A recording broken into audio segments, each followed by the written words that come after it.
بسم الله الرحمن الرحيم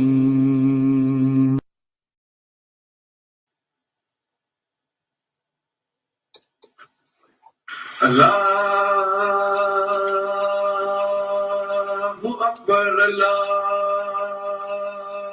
أكبر الله أكبر الله أكبر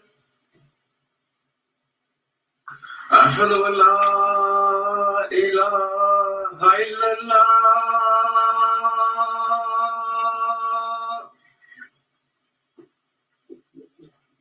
أشهد أن لا إله إلا الله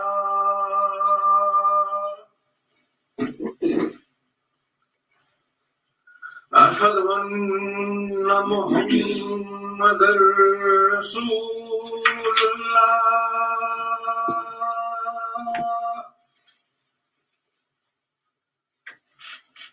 أشهد أن محمدا رسول الله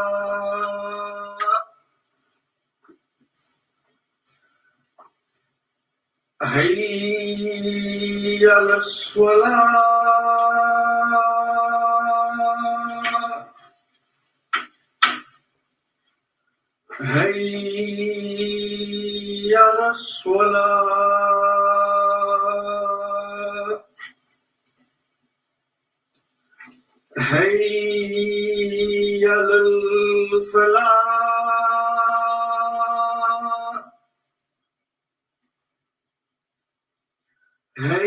حي على الفلاح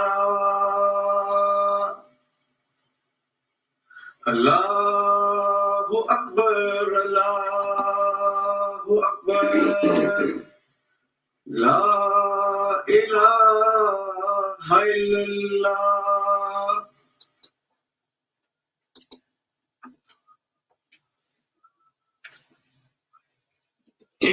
أشهد أن لا إله إلا الله وحده لا شريك له وأشهد أن محمدا عبده ورسوله أما بعد فأعوذ بالله من الشيطان الرجيم بسم الله الرحمن الرحيم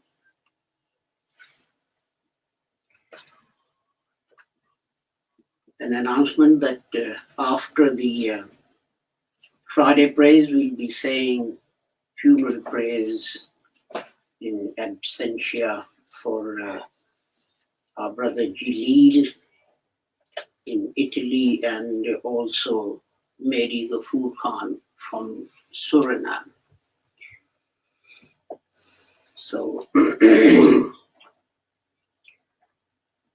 but as I always say, please make sure that you pray for the whole of humanity to Allah to keep everyone safe and sound and free from harm.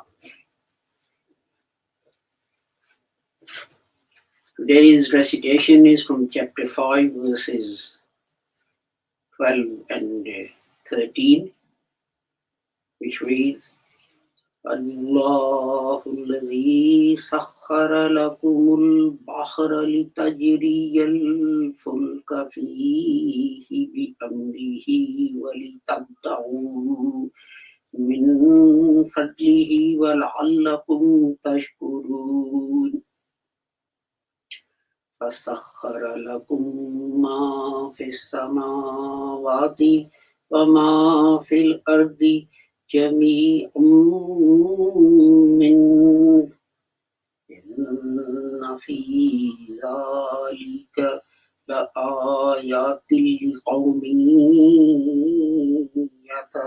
يتفكرون. Allah is He who made subservient to you the sea, that the ships may glide therein by His command, and that you may seek of His grace, and that you may give thanks. And He has made subservient to you whatsoever is in the heavens and whatsoever is in the earth, all from Himself. Surely there are signs in this for a people who reflect. Sadaqallahu al-Aliyyul Azim. Last week I commented on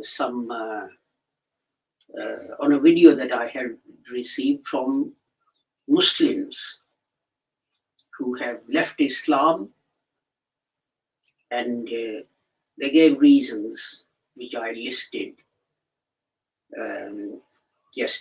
last week. And I said to you that what I will do is go through each one of their reasons in subsequent Fridays and answer the objections. And I recited chapter 45, verse 13 in relation to this.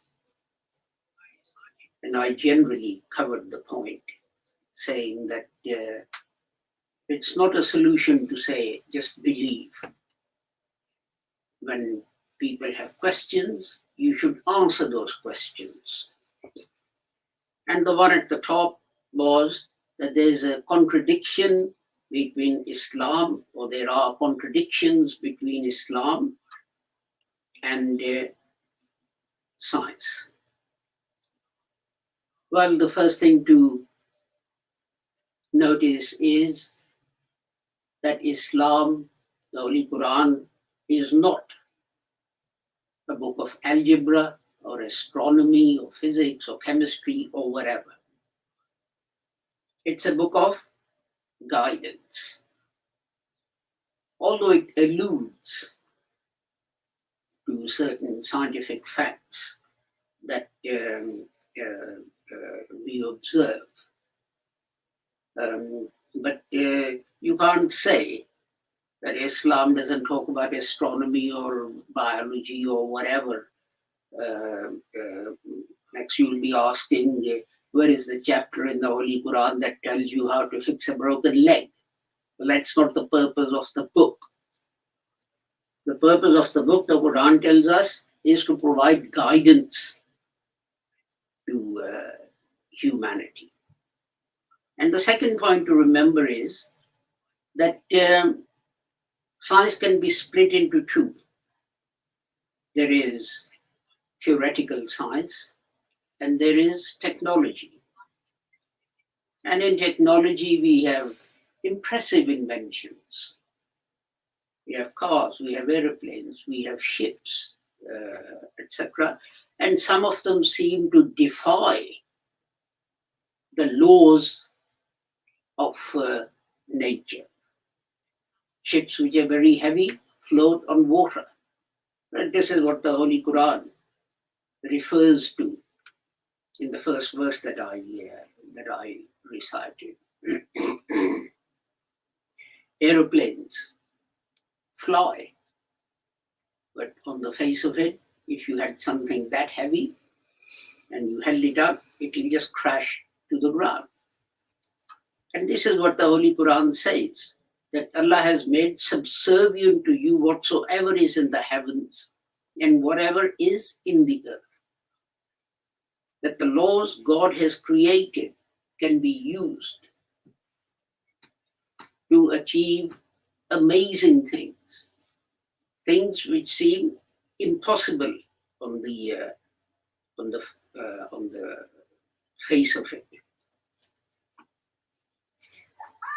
How many years did it take for humans to start flying? And the interesting thing is that Muslims, whose holy book said this 1500 years ago, they were the first ones to try these things. If you go to Galata Tower in Istanbul, you will find a plaque there saying that many Muslims tried different techniques to fly, and they would go up this tower and jump off. And what will happen? They'll crash and die, because what they were trying to achieve wasn't going to work. And but the point I'm making is this: people talk about a contradiction between Islam or Quran and science and so on. So if there was a contradiction, why is it that Muslims were actually trying to invent things which will help them fly? And the other part of science is theoretical. And this is why we say the Big Bang theory, the theory of evolution, etc. Because these theories are trying to explain certain things that we will never be able to see. How the universe came into being, how life started on this earth, and so on. And they say, well, if I think it used to be, was it 17 million years ago, if I remember rightly, but now the time for creation of universe has been doubled to 34 or 35 million years.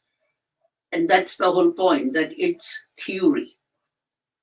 We are saying, if so many years ago this happened, then today we'll end up in the situation that we're in.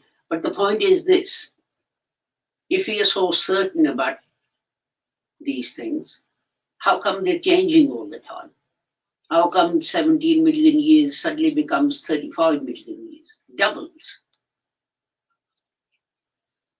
It's like in the UK these days, asking a builder to do something, isn't it? Oh, I'll come round tomorrow. And he comes round 3 weeks later. But science should be more certain of its facts and so on. But the interesting thing is, the Big Bang theory is basically that there was nothing and there was a Big Bang. And suddenly the universe came into being. Well, if there was nothing, what exploded? You have to have something for it to explode. But the Big Bang theory says that there was nothing and suddenly it exploded. Why did it explode? And everything happened in the first 1 millionth of a second that we'll never be able to find and see, and so on and so forth. But the Holy Quran, interestingly, says, referring to the Big Bang-like event, do not those who disbelieve see that the heavens and the earth were all closed up? This is what the Big Bang says, that everything was together. There were no stars, there were no planets, there was no earth, there was no sun, there was no moon, etc. Do they not see that the heavens and the earth were closed up? And we tore them apart, which is what the Big Bang theory says, that suddenly there was an explosion and the universe came into being. And then interestingly, it goes on to say, the Holy Quran goes on to say, without giving a timeline, those who believe heavens and earth were closed up, so we rent them, and then what did we do? And we made from water everything living. Will they not believe? What does science tell us? How living creatures were created. We know that they were first created in water, and they crawled out from water and got onto land. It's a little bit like talking about my grandson Rizwan here, who once he gets into water doesn't want to come out. But these creatures actually crawled out of water and got onto land. And then they developed further so that they could walk and all this kind of thing. 4 legs and 2 legs, etc., etc. But this is specifically mentioned. But as I said, Quran is not a book of evolution. It's not a book of science. It's not a book of physics that it should go into all the details and so on. But you can see that in this short verse of the Holy Quran, we find the mention of Big Bang theory and theory of evolution. So where's the contradiction between the Quran and science? The Holy Quran is 1500 years later, and the science started discovering these things 100 years ago. But here is an interesting point. When Darwin came up with his theory of evolution, one objection that the church had against this theory was, they said this is the Muslim theory of how living things were created. And we are not going to accept that. We believe in the Old Testament that God created the heavens and the earth in 7 days, it is 6 days, and then on the 7th day he rested, etc., etc. But they said this is the Muslim theory of creation. And this shows that this theory of the theory of evolution that Darwin came up with, something akin to it already existed in Islamic countries. He came to these conclusions by going on a long sea voyage and seeing creatures and all this kind of things. Muslims developed this theory based on what? Verses of the Holy Quran.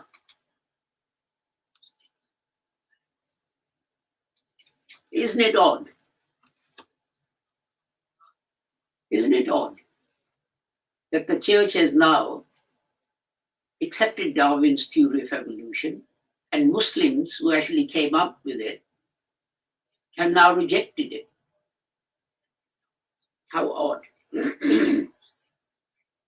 And then the Holy Quran says, and what will happen in the end?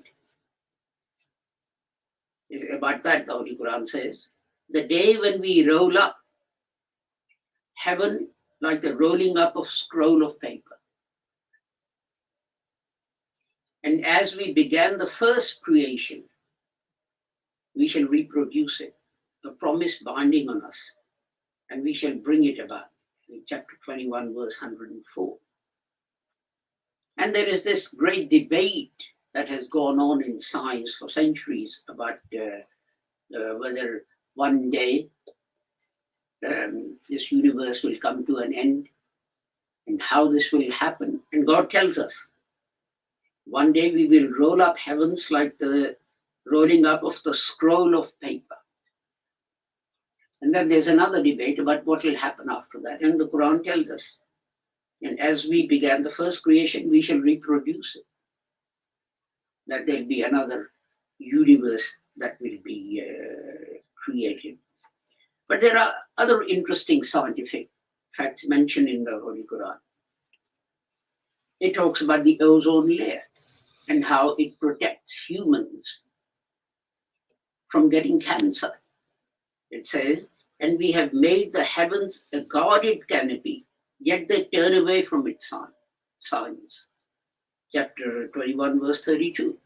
If the ozone layer wasn't there, and it wasn't reflecting and absorbing the harmful rays from the sun, then living creatures could not exist on this earth.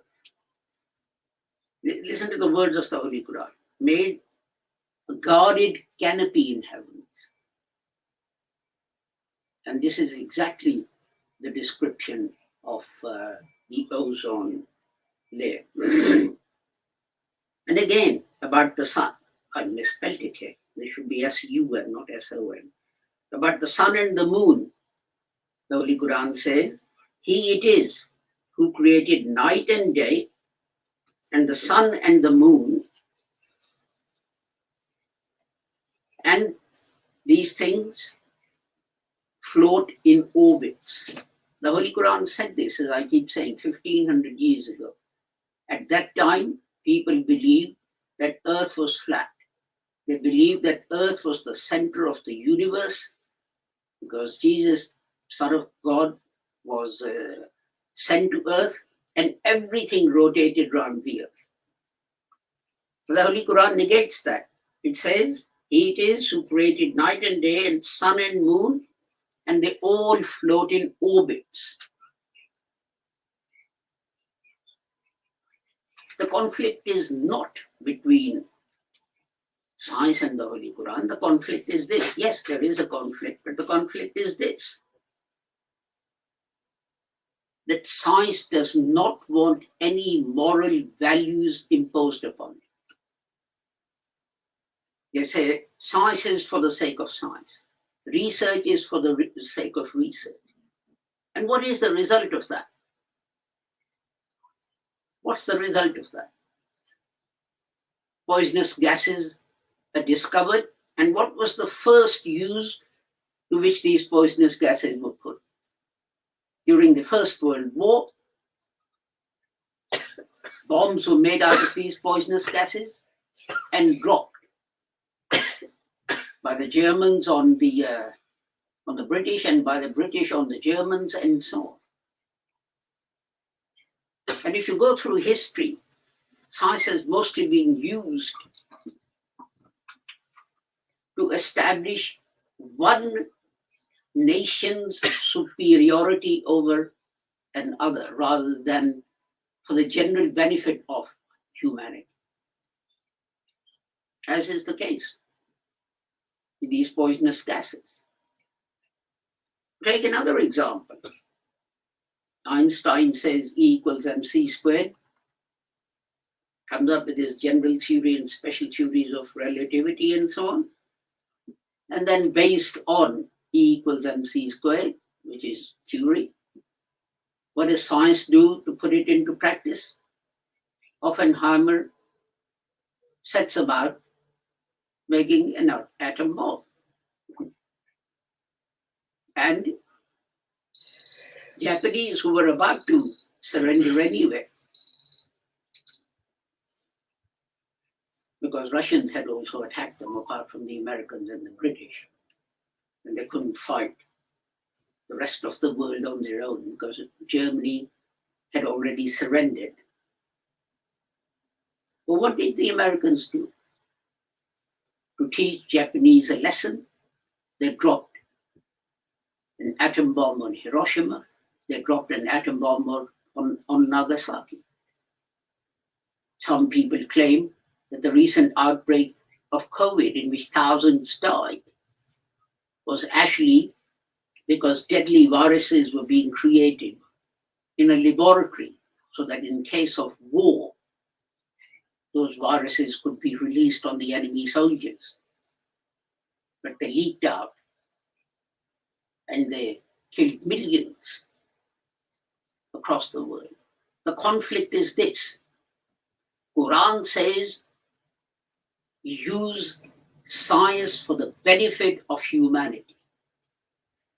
Do not use it. It forbids its use to establish your hegemony or your superiority over other people. But unfettered science. Well, we saw what Hitler did during Second World War. I forgot to mention that. He set up laboratories to create a super race. They were all going to have blonde hair and blue eyes and fair skins. And he set about eliminating any weak people, people who would fall ill, people who would go down with flu or whatever else you've got.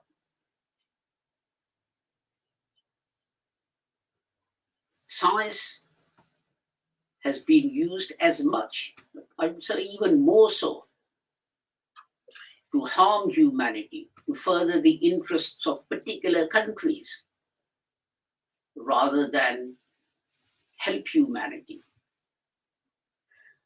and further the interests of humanity. Let me give you an example. Why was there so much research on COVID in United States and United Kingdom and so on? Was it because people in Africa were dying of COVID? Was it because people in Pakistan and India and these countries were dying with COVID? If that was so, why is it that there hasn't been a new TB vaccine produced for, I don't know, I think it's nearly 80 years? Why not? Because tuberculosis has been eliminated in the West and it's prevalent only in Africa and Pakistan and India and those countries. So why is there no research on producing a new vaccine for tuberculosis? But for COVID, everything else was shut down and everyone started running around producing a vaccine. Because Americans and Canadians and British and French and German and all these people were being killed and affected. It wasn't for the benefit of humanity.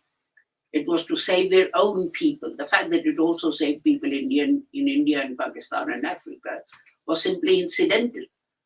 And that is where the conflict is. Islam says science should be for the benefit of humanity, and it should be for the benefit of humanity free of cost. And that is one thing for which certainly Britain needs to be admired in the way that the National Health Service has been set up and how it treats everyone equally in dispensing medicine and medical care and so on. بارك الله لنا ولكم في القرآن العظيم ونفعنا وإياكم بالآيات والذكر الحكيم إنه تعالى جواد كريم ملك بر رؤوف رحيم.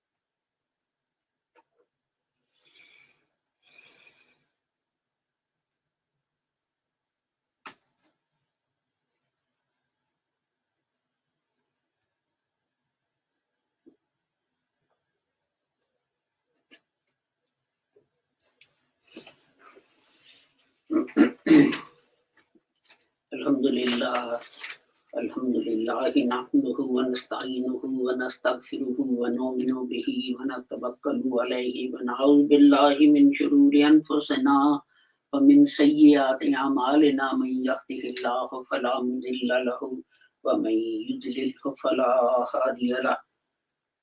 Wa ashhadu an la ilaha illallah wa ashhadu anna Muhammadan abduhu wa رسول اللهم صل على محمد وعلى آل محمد كما صليت على إبراهيم وعلى آل إبراهيم إنك حميد مجيد اللهم بارك على محمد وعلى آل محمد كما باركت على إبراهيم وعلى آل إبراهيم إنك حميد مجيد اللهم انصر من نصر دين محمد صلى الله عليه وسلم واجعلنا منهم واقصر من خذل دين محمد صلى الله عليه وسلم ولا تجعلنا منهم عباد الله رحمكم الله إن الله يأمر بالعدل والإحسان وإيتاء ذي القربى وينهى عن الفحشاء والمنكر والبغي يعظكم لعلكم تذكرون اذكروا الله يذكركم وادعوه يستجب لكم ولذكر الله أكبر والله يعلم ما تصنعون.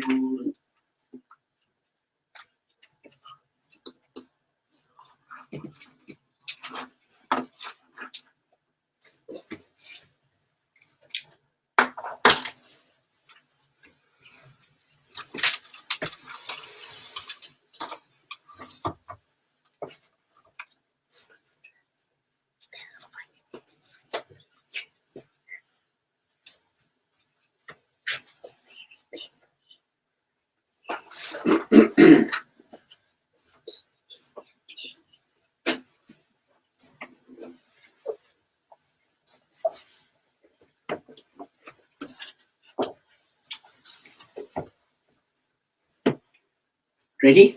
Yep. Allahu Akbar, Allahu Akbar, Ashhadu an la ilaha illallah, Ashhadu anna Muhammadar Rasulullah. حي على الصلاة حي على الفلاح قد قامت الصلاة قد قامت الصلاة الله أكبر لا إله إلا الله الله أكبر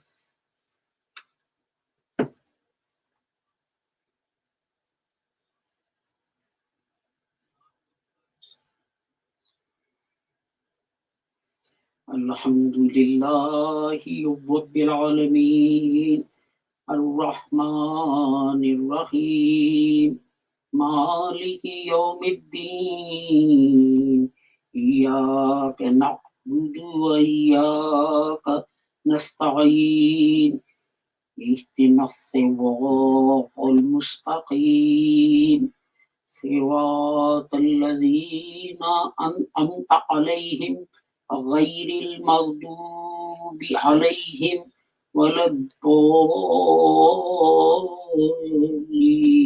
الضالين آمين ألهاكم التكاثر حتى زرتم المقابر كلا سوف تعلمون ثم كلا سوف تعلمون كلا لو تعلمون علم اليقين لترون الجحيم ثم لترونها عين اليقين ثم لتسألن يومئذ عن النعيم الله أكبر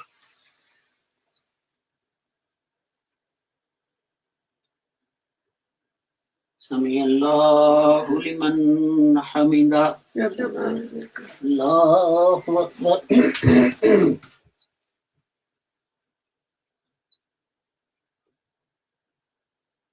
الله أكبر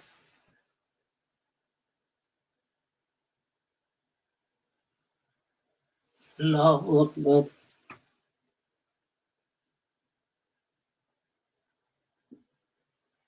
الله أكبر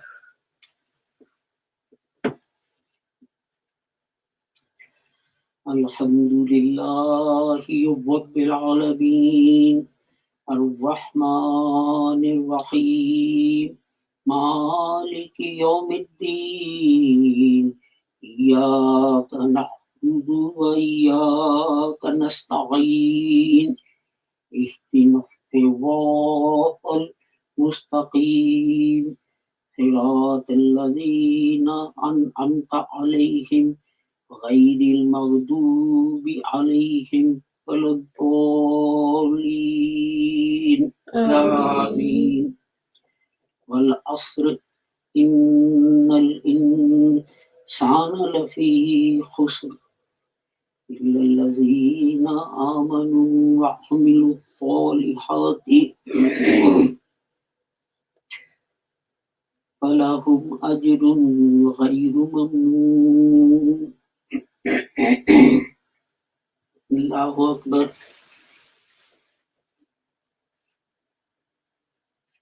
سمع الله لمن حمده الله أكبر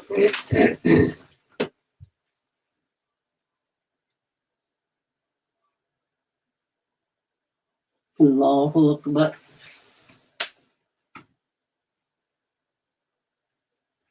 الله أكبر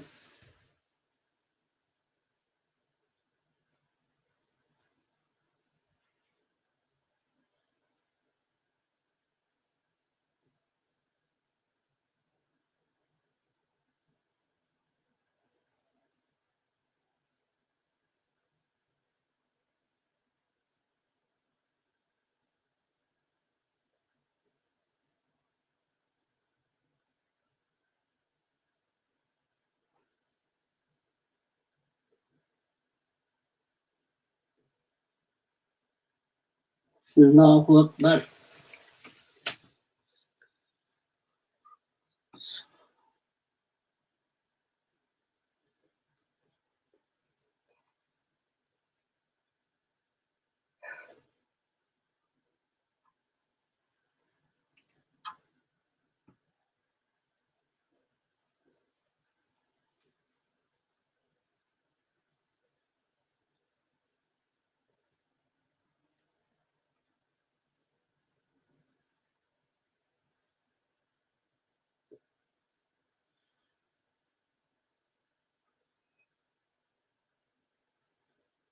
Assalamu alaikum wa rahmatullah.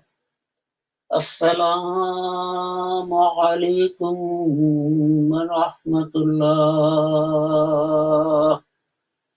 Astaghfirullah. Astaghfirullah.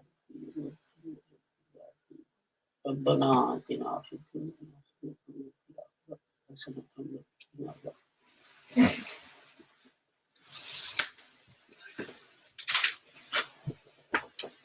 Before the Sunnah prayer, we now say funeral prayers for our brother Jalil and sister Mary Ghafoor Khan. Jalil was in Italy and Mary Ghafoor Khan was in Suriname. It has 4 takbeers. After the first takbeer, you recite as you would normally. And after the second takbeer, you recite the durood. And after the third takbeer, you can then either recite the Arabic prayer for the deceased or pray for them and your own elders who passed away in your own language. And then after the 4th takbeer, the funeral prayer comes to an end. Allahu Akbar.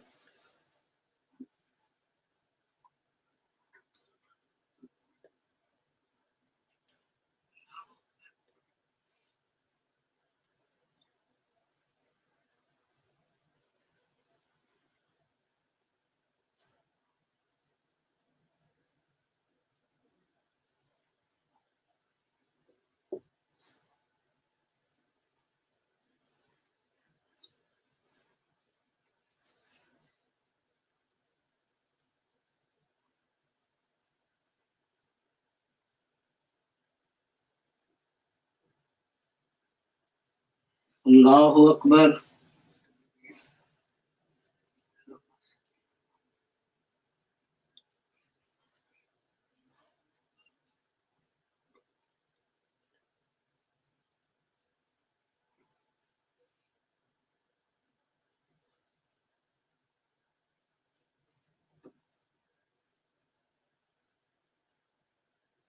Allahu Akbar.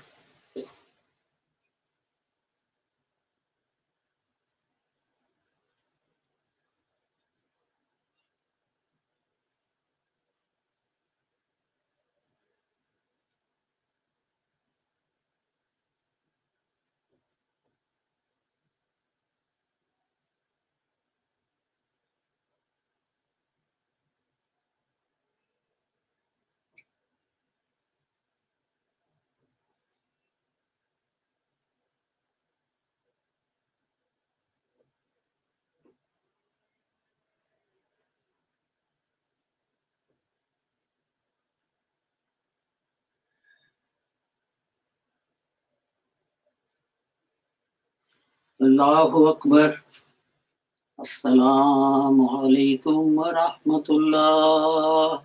Assalamu alaikum wa rahmatullah.